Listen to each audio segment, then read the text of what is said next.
The crowd gathered around her in the schoolyard, their laughter cutting through the cool morning air like jagged glass. She stood there, clutching her worn-out notebook, her shoulders stiff yet her chin defiantly raised. They mocked her for her skin, her curls, and her quiet presence, things she had no control over, things that made her unique. But in their world, different meant less. "You'll never make it anywhere," one boy sneered, his words dripping with cruelty. "People like you don't belong." It wasn't the first time she'd heard it, and she doubted it would be the last.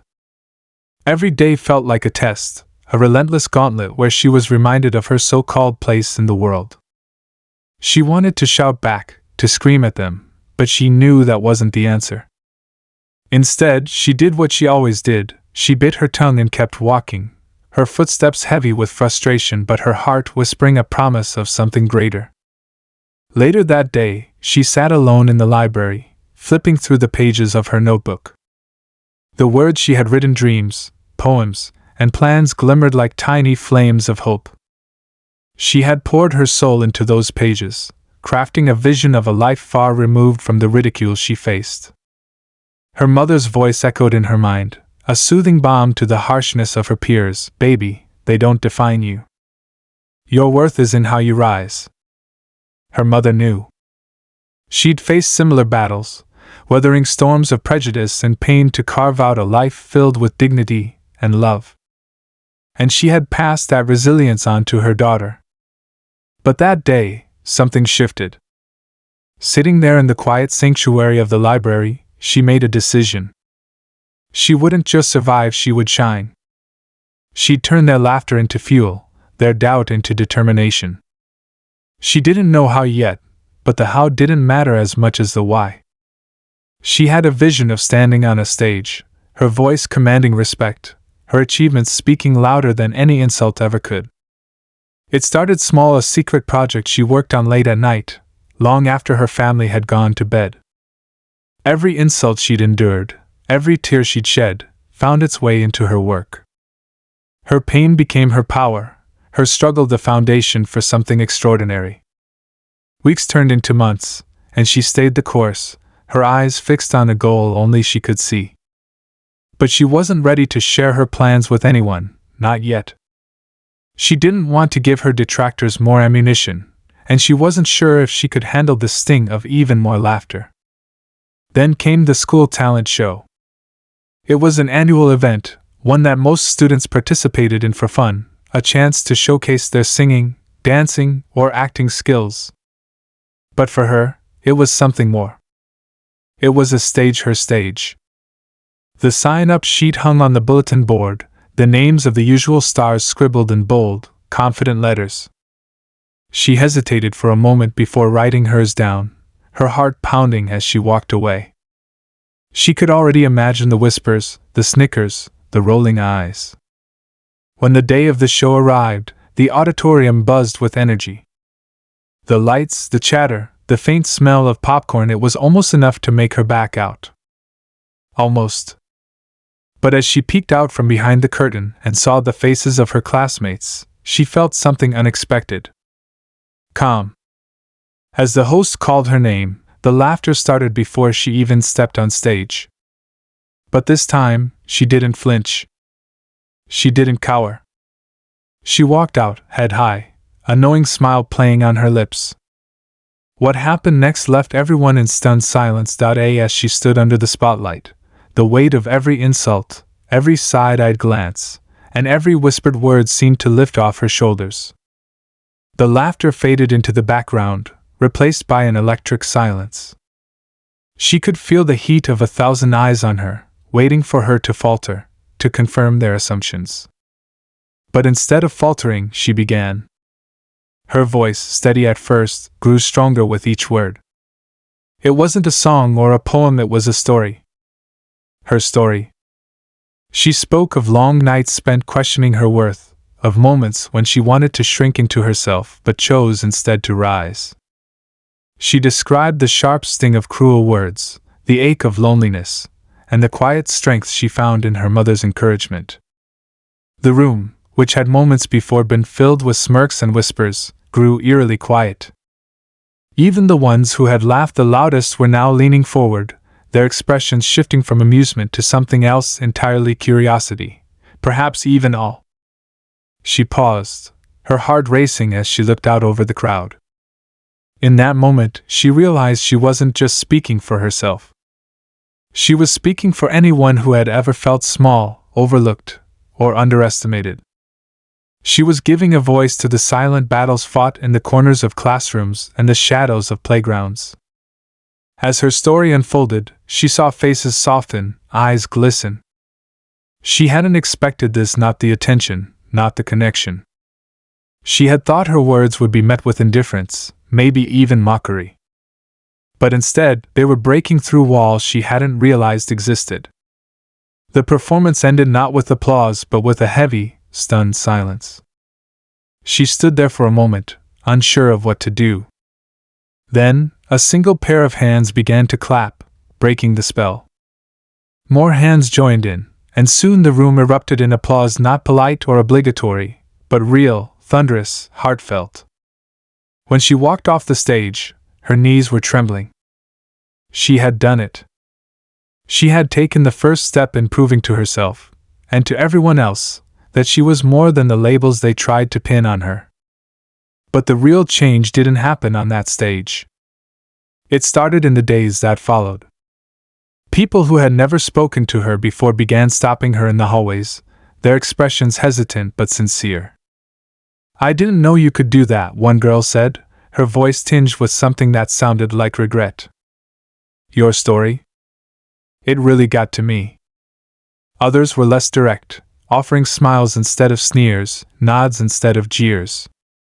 It was subtle, almost imperceptible, but it was there, a shift, a crack in the armor of indifference and judgment. Not everyone was moved, of course. Some still looked at her with the same disdain, unwilling to let go of their preconceived notions. But she didn't care. For the first time in a long time, their opinions didn't weigh her down. She had found something stronger than their hate: her own sense of worth. She threw herself into her secret project with renewed determination.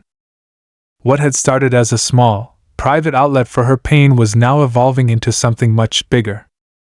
She didn't just want to survive her circumstances, she wanted to change them.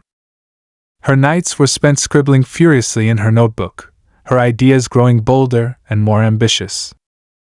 She researched, planned, and dreamed, fueled by the memory of that night on stage and the realization that her voice mattered. But change wasn't easy. For every step forward, there were setbacks: teachers who dismissed her efforts, peers who still couldn't see past her skin, moments of self-doubt that crept in like unwelcome shadows. There were nights when she wondered if it was all worth it, if she was foolish to think she could make a difference. One day, she overheard a conversation in the hallway that stopped her in her tracks. A group of students were talking about her performance, their voices low but audible. She was good, but let's be real, what's she gonna do next? It's not like she can actually change anything. The words stung, but they also lit a fire inside her. She realized that her journey wasn't just about proving them wrong, it was about proving herself right. She didn't need their approval. She just needed to keep going. She started reaching out to others who felt the way she had: students who sat alone at lunch, who avoided eye contact in the hallways, who seemed weighed down by the same struggles she had faced. She listened to their stories, their fears, their dreams. And slowly, a community began to form. It wasn't an overnight transformation. It was messy and imperfect, filled with moments of doubt and disagreement. But it was real. Together, they began to find strength in their shared experiences, turning their pain into purpose. And through it all, she kept working on her project, pouring everything she had into it. She didn't know exactly where it would lead, but she knew one thing for sure: she wasn't just doing it for herself anymore. She was doing it for everyone who had ever been laughed at, underestimated, or ignored. The journey was far from over, and the challenges were still daunting. But for the first time, she felt like she was walking towards something greater than herself. Something that could truly leave people speechless. As the days turned into weeks, her life became a balancing act between her schoolwork, her growing community, and her secret project. The momentum she had built after talent show gave her a sense of purpose, but it also came with new challenges. Some people didn't like the changes they were starting to see. Rumors began to circulate, whispered in hallways and scribbled in anonymous notes. "She thinks she's better than everyone now," one said. "It's just a phase." "She'll crash soon," said another. The words didn't surprise her, but they still hurt.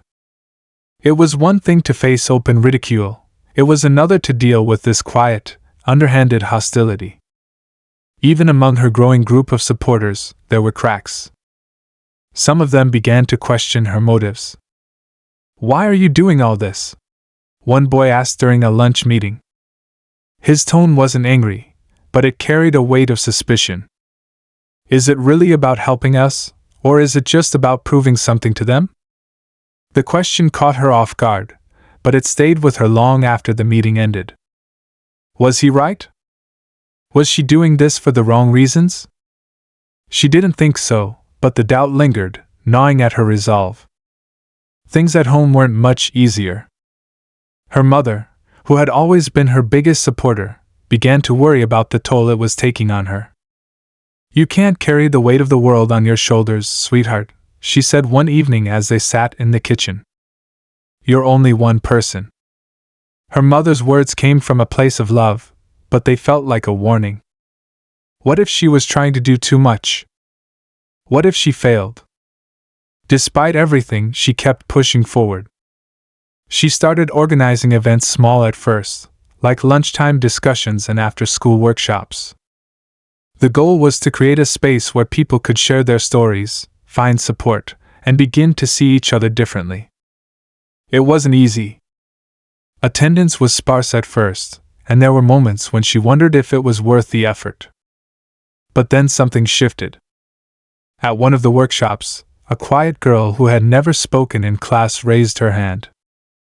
Her voice was barely above a whisper, but her words were powerful. "I always thought I was alone in feeling like this," she said, her eyes darting nervously around the room. "But hearing all of you, it makes me feel like maybe I'm not." That moment reminded her why she had started all of this in the first place. It wasn't about proving anything to anyone. It was about creating a space where people could feel seen and heard. But just as things began to improve, new obstacles emerged. One of the school administrators pulled her aside after an event and told her that some parents had complained. "They think you're stirring up unnecessary drama," he said, his tone carefully neutral. "We need to be careful about how we handle these things." She felt her stomach drop. It was a familiar feeling, the sense of being dismissed, of having her efforts minimized. But this time, she refused to back down. "With all due respect," she said, her voice steady, "these aren't unnecessary issues.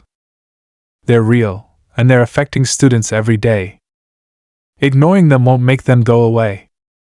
The administrator didn't respond immediately, and she couldn't tell if her words had made an impact. But she knew she couldn't let fear stop her. Meanwhile, her secret project was nearing completion. She had spent countless nights refining it, pouring every ounce of her passion and determination into it. It wasn't just a project anymore, it was a statement, a declaration of everything she believed in. But as the deadline for unveiling it approached, her anxiety grew. What if it wasn't good enough? What if no one cared? The fear was almost paralyzing, but she knew she couldn't stop now. At the same time, tensions within her community began to rise. Some students who had initially supported her started to pull away, either because they were afraid of backlash or because they felt she was pushing too hard. Others accused her of playing favorites or not addressing certain issues. She tried to listen to their concerns, but the constant criticism began to wear on her. For every step forward, it felt like she was being dragged 2 steps back. And then there was the personal toll.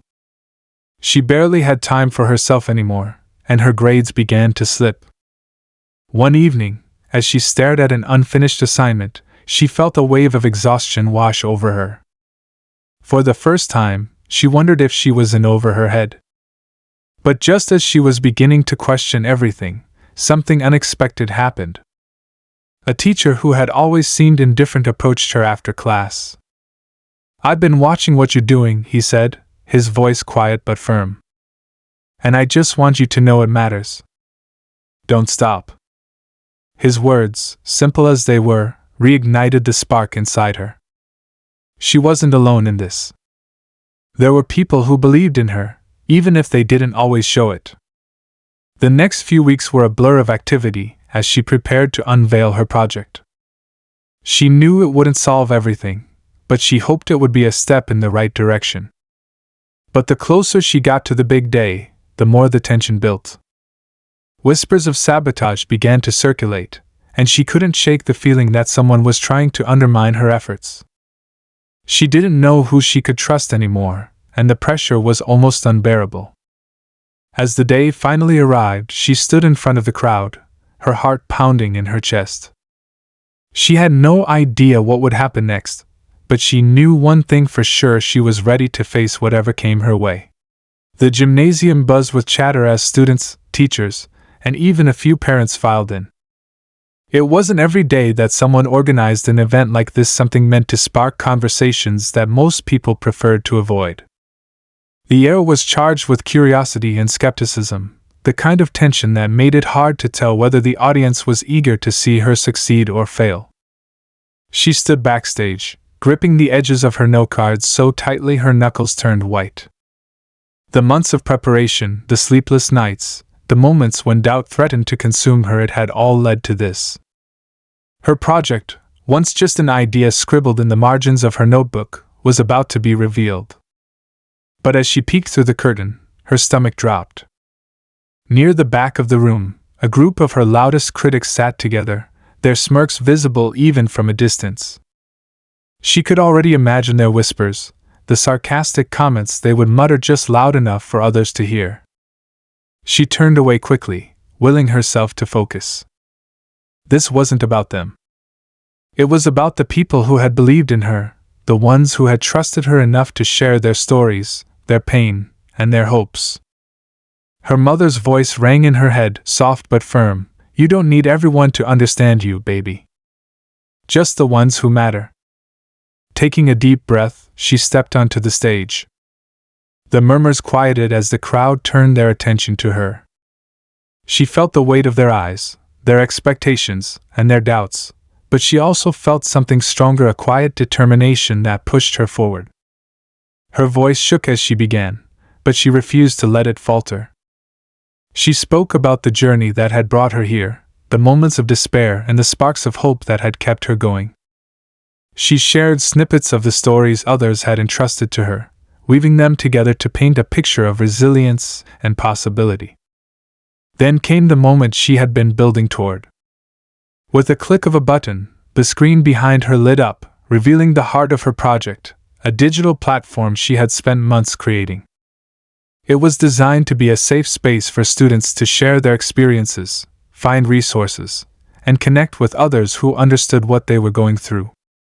The room fell silent as she navigated through the site, explaining its features and the vision behind it. For a moment, she allowed herself to hope that they were starting to see what she saw: a way to turn their pain into power, their isolation into community. But as she glanced toward the back of the room, her heart sank. The group of critics wasn't watching the screen.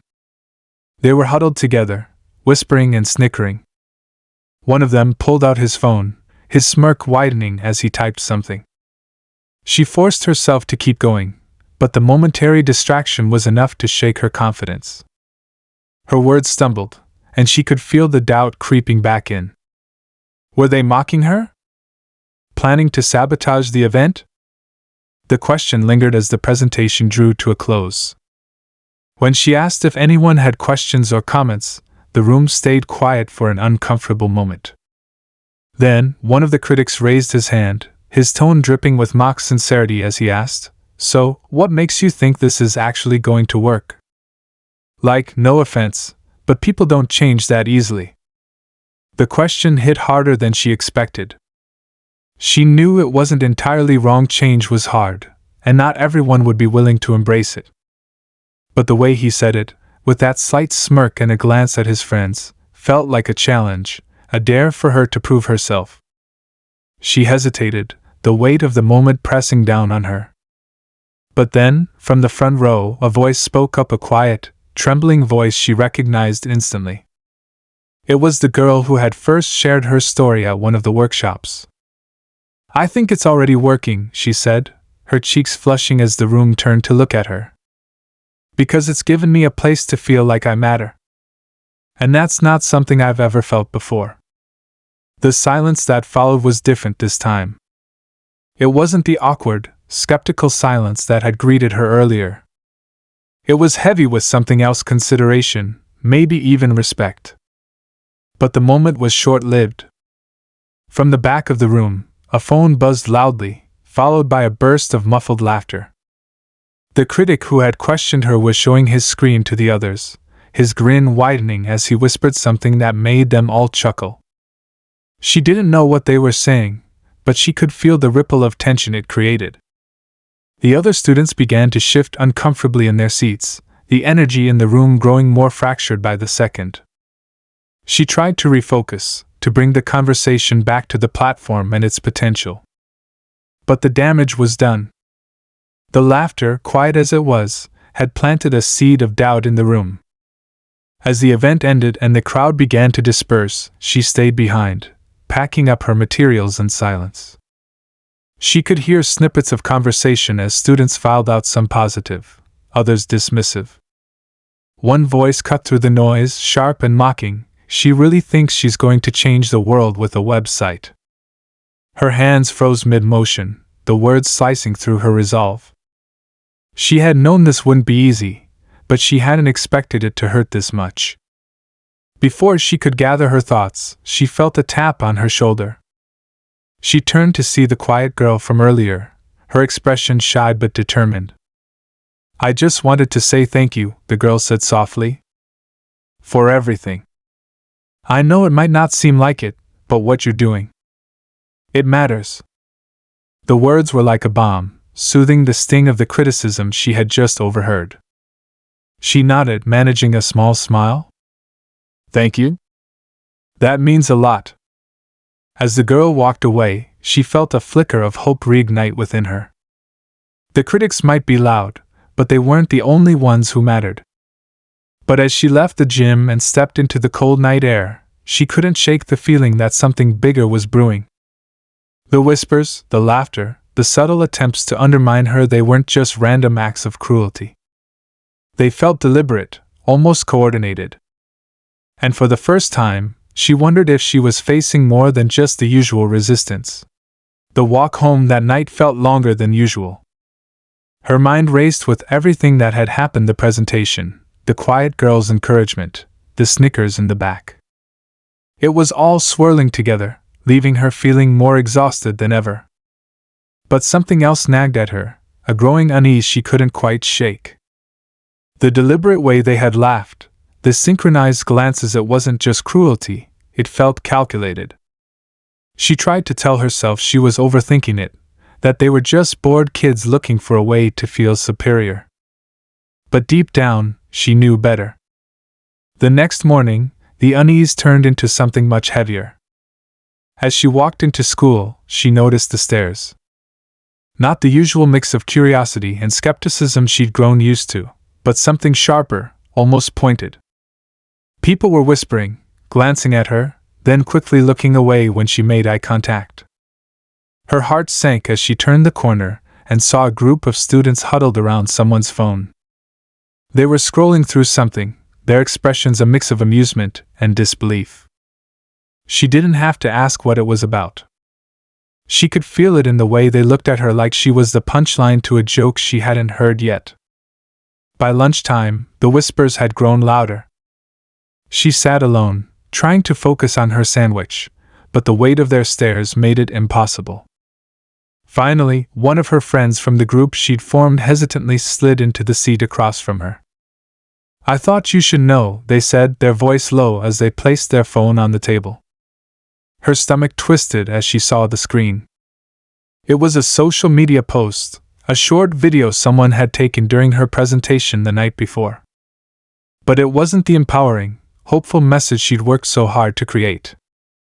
The video had been edited, cutting out her words and replacing them with mocking captions and sound effects. It turned her passion into a caricature, her vulnerability into something to ridicule. The caption was brutal, the inspirational speech no one asked for. The video already had hundreds of likes and shares, the comments filled with laughing emojis and cruel jokes. She felt her face flush as she scrolled through the comments, each one more biting than the last. "Who does she think she is?" one read. "This is why you don't give the spotlight to people like her," said another. Her friends shifted uncomfortably in their seat. "I don't know who posted it," they said. "But it's spreading fast." She nodded numbly, her appetite completely gone. The room felt like it was closing in on her, the laughter and whispers blending into a dull roar. By the time the bell rang, she had made up her mind to confront the situation head-on. She wasn't going to let them silence her, not after everything she'd been through. But as the day went on, things only got worse. Screens seemed to glow wherever she turned, the video following her like a shadow. Teachers glanced at her with pity, while some students openly smirked as she walked past. Her resolve began to falter. It wasn't just the video, it was the way it amplified everything she'd already been fighting against. The whispers, the judgments, the feeling of being out of place, it was all magnified now, threatening to swallow her whole. That evening, as she sat in her room, staring at her laptop, she debated whether to post a response. Part of her wanted to set the record straight, to remind everyone of the real message behind her presentation. But another part of her wondered if it would only make things worse. Before she could decide, her phone buzzed with a notification. It was a message from an unknown number, the preview reading, "You think this is bad? Just wait."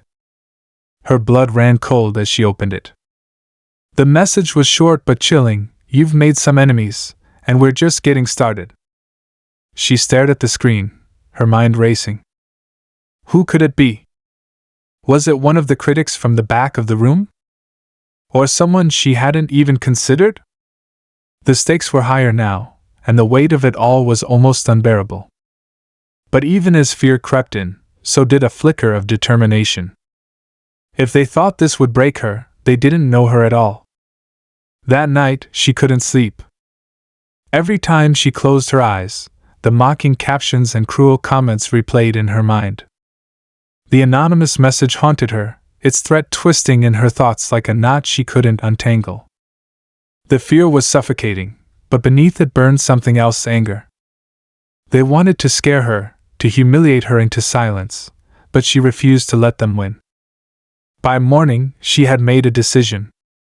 Instead of retreating, she would confront everything head-on.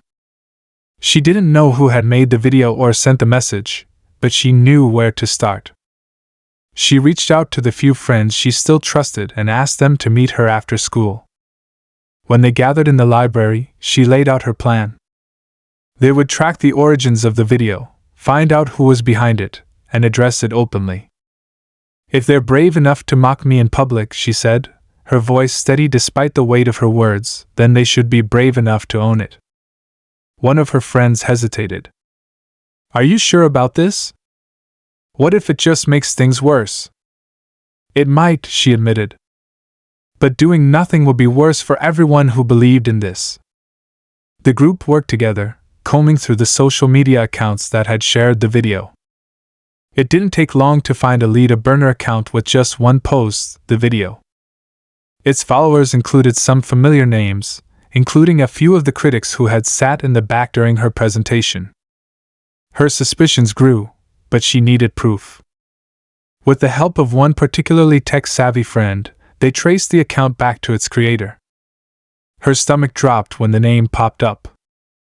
It wasn't just one person, it was a pair of students she had once thought of as allies.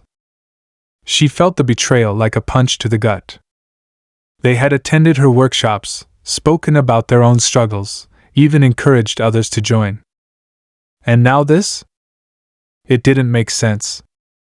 The next day, she confronted them. They were sitting in the cafeteria, laughing over their phones when she approached.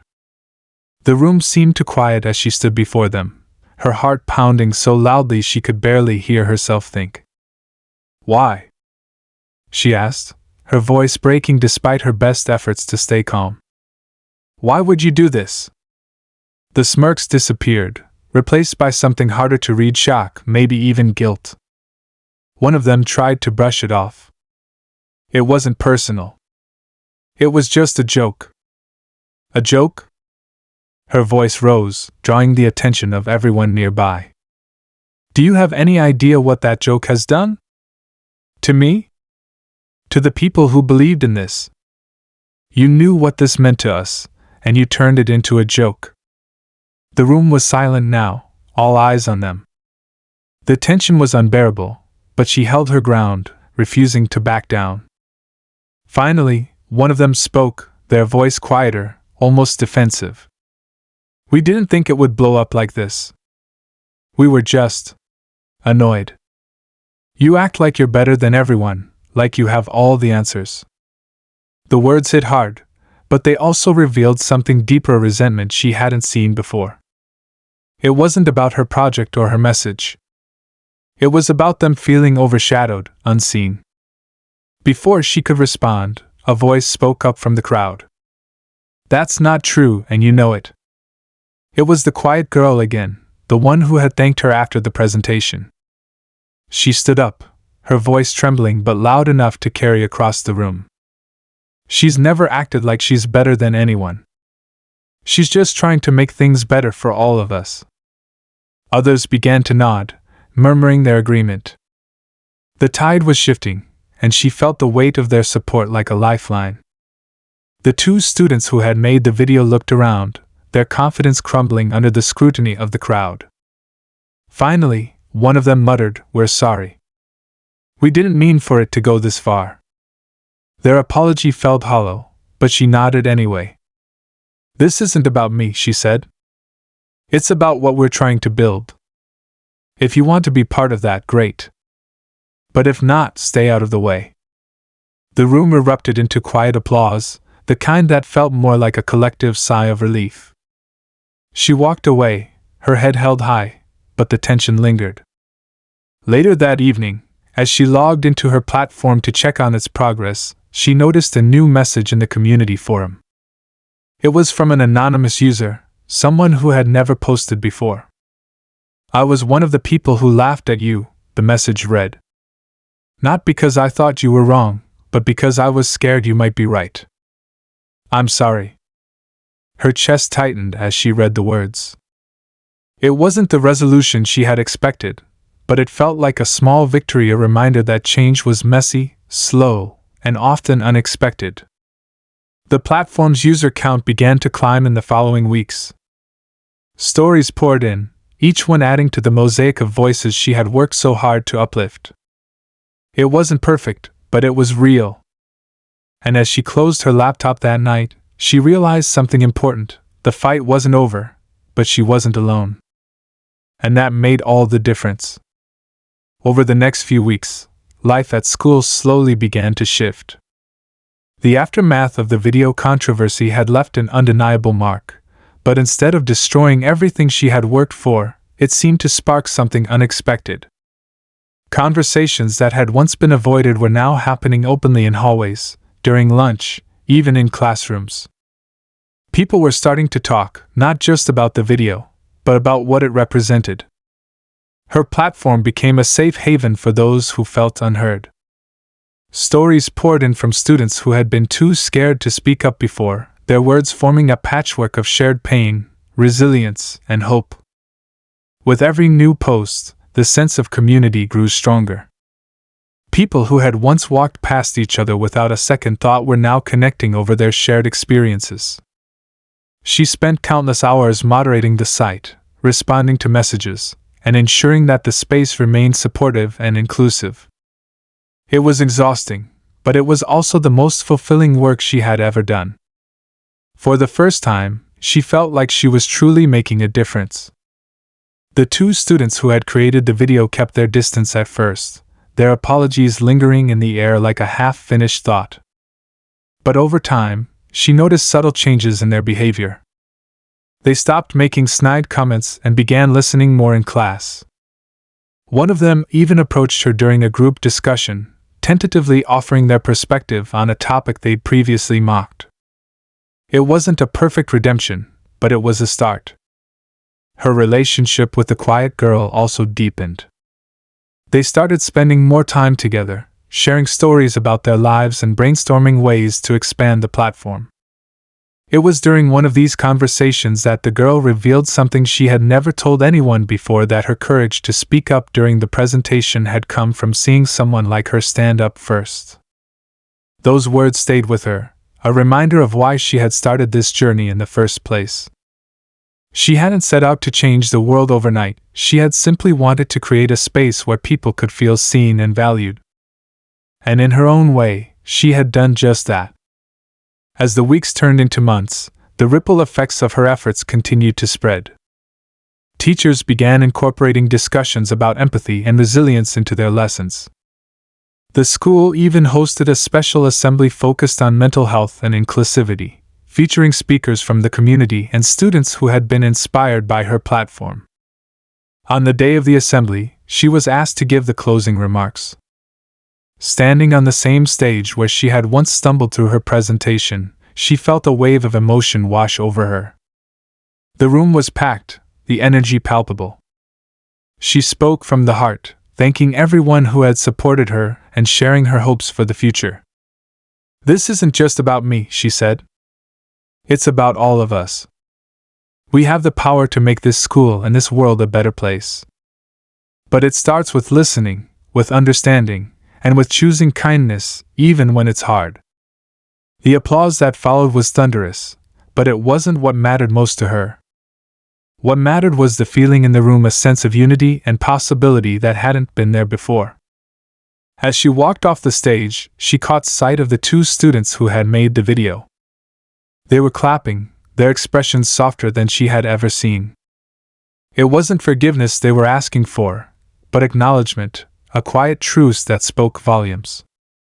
That night, as she sat at her desk, reflecting on everything that had happened, she received another message on the platform. This one was from a student she had never met, someone who had struggled silently for years. "Thank you," the message read, "for giving me hope when I thought there wasn't any left." Tears filled her eyes as she read the words. She knew the road ahead wouldn't be easy. There would always be challenges, setbacks, and people who doubted her. But she also knew that she wasn't alone. The platform continued to grow, eventually gaining recognition beyond their school. Local organizations reached out, offering support and resources to help expand its reach. She even received an invitation to speak at a community event, sharing her journey and encouraging others to create their own spaces for change. Through it all, she remained grounded, reminding herself of the simple truth that had started it all: everyone deserves to feel like they matter. The story didn't end with a grand triumph or a perfect resolution. Life went on, with its ups and downs, victories and losses. But as she walked through the halls of her school, she no longer felt invisible. She saw the impact of her efforts in the smiles of students who had found their voices, in the conversations that had once seemed impossible, and in the quiet moments of connection that reminded her why she had chosen this path. And as she logged into her platform one last time that evening, she smiled, knowing that the work she had started would continue to grow, fueled by the strength and courage of the community she had built.